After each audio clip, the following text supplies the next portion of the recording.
Archivos del Sur y la Biblioteca Popular Osvaldo Bayer de Villa Langostura presentan. Esta es parte de la historia de un querido amigo, don Marcos Parra, un vecino del paraje Pilolil. Pilolil es un paraje que queda entre Junín de los Andes y Aluminé, exactamente a mitad de camino entre ambos. Entre esas dos localidades hay 100 kilómetros y Pilolil está a 50 de las dos localidades. Don Marquitos fue un grandísimo amigo. Él vivía en el galpón de Esquila, que queda al lado de la posta sanitaria, donde yo también vivía cuando trabajaba como maestro en el rincón de Pilolil, otra historia. La cuestión es que con don Marcos charlamos muchísimo, me hizo muchas historias, me contó muchas cosas de su vida.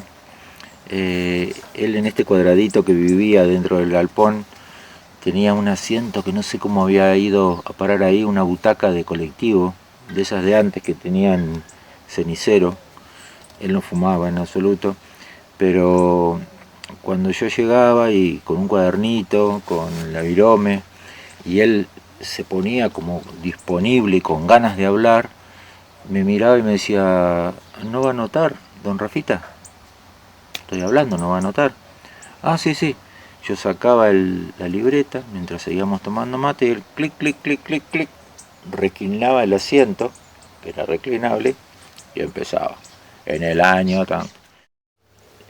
Les dije que quiero señalar algo, que cuando teníamos estas conversaciones que duraban mucho rato en su sillón reclinable, como les contaba, y a mí me tocaba un banquito donde ir tomando nota, don Marcos era una persona de una espiritualidad muy grande, tal vez sin duda va de las más grandes que me ha tocado conocer en esta vida, y de una cultura en el campo, en este lugar de Pilolil, que no le impedía para nada ir profundo en sus pensamientos. Y ocurría una cosa maravillosa. Cuando él se metía en la profundidad de su cabeza a tratar de contar y dar cuenta de cuestiones de la vida más y más adentro, llegaba a un punto donde no tenía vocabulario y don Marcos empezaba a hablar e inventaba palabras. Yo no tuve la capacidad, ni tengo, de dar una interpretación más profunda a esto que no sea la fascinación de darme cuenta que estoy asistiendo a algo que tiene que ver con el origen de la lengua, ¿no? Pero bueno, lo quiero compartir, fue algo maravilloso. Y él fue un amigo maravilloso, un tremendo humanista, un gran humanista, un tipo muy solidario, que podía llevar a cosas concretas de cada día toda su tremenda humanidad. Bueno, no quería dejar de decir eso. Una de las historias más fascinantes que me hizo don Marcos, que la detalló ampliamente, es la de los balseros de Pilolil, que tiene una doble entrada. Una lo que es los balseros, que ahora les voy a contar un poco, y otra la historia de él personal. Esto era en el año 30 y pico. Ustedes imagínense el río Aluminé bajando en pleno invierno, porque era la época en que las balsas bajaban, camino a Neuquén, manejadas por un capitán y 3 pilotos, y este niño en el recodo del río donde él vivía, en el Remanso del Toro se llama ese lugar, viendo venir estas balsas, estas caravanas de balsas por el medio del río, y lo saludaba: Marquito, vamos para Neuquén. Una maravilla. La cuestión es que él vivió su infancia admirado por este oficio, que era realmente un oficio de admirar.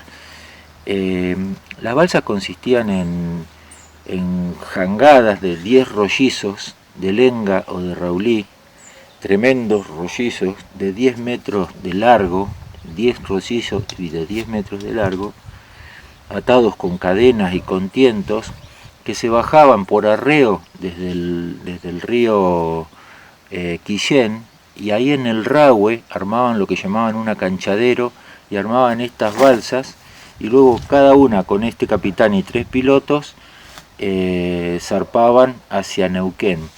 Esta balsa era la carga, cuando llegaban a Neuquén la desarmaban y bueno, con esta madera se hicieron todas las primeras construcciones en Neuquén.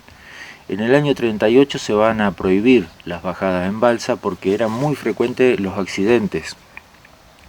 El más temido era que te agarre un remolino y esta tremenda balsa se mandaba abajo, y cuando salía arriba del río arriba, habían muerto todos, o por lo menos habían corrido un gran riesgo, moría mucha gente.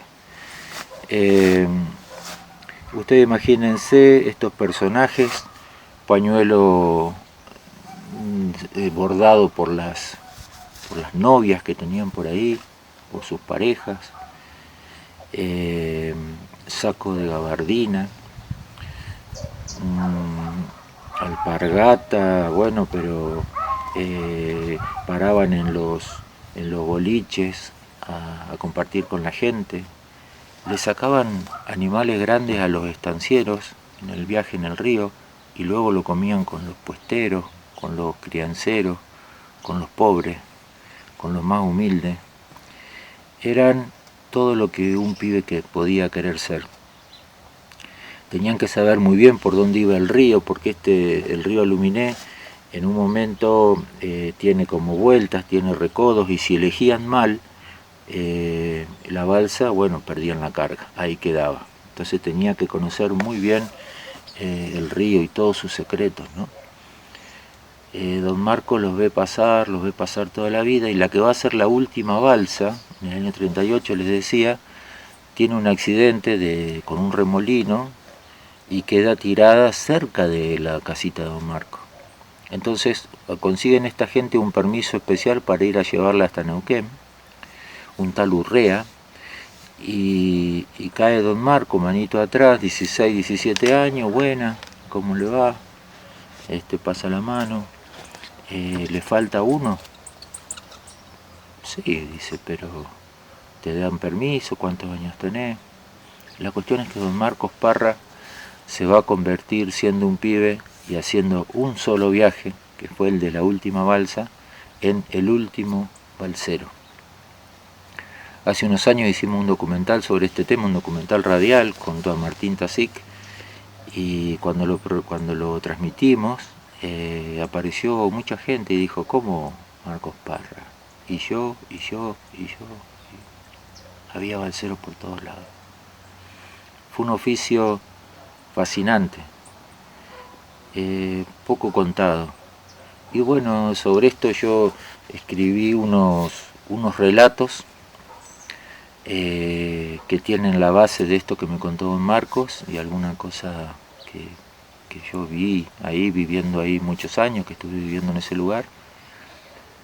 Y también los tengo en verso, les voy a compartir ambas cosas. Río abajo, balseros del río Aluminé. Presentó Archivos del Sur. Para comunicarse, 0294 154 32 45 85 o al Facebook de la Biblioteca Popular Osvaldo Bayer.